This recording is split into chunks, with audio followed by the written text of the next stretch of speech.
Bagi anak muda yang nak berkahwin tuan-tuan, mulakan simpanan seawal usia. Simpan sekarang, simpan target supaya bila berkahwin nanti tak menyusahkan adik-beradik, tak menyusahkan mak ayah, tak menyusahkan kawan-kawan dengan kita buat pinjaman.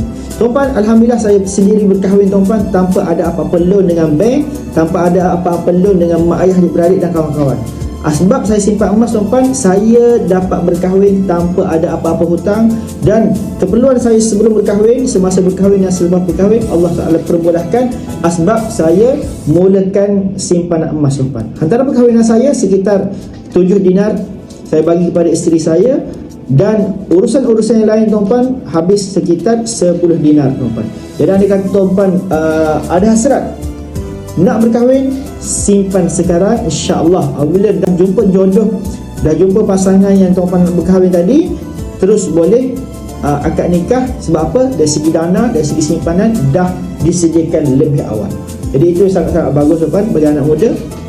Boleh simpan sekarang. Walaupun student, simpan juga sikit-sikit. Nanti waktu student kita dah menyimpan kan, nanti dah bekerja kita akan simpan lebih banyak. Alhamdulillah saya dulu simpan 1 dinar 1 bulan. 1 dinar 1 bulan, urusan berkahwin pun selesai sebab simpan emas tadi. Jadi nak saya bantu tuan-tuan mulakan simpan emas bersama dengan Public Gold, boleh DM saya dan boleh follow saya untuk info emas yang seterusnya.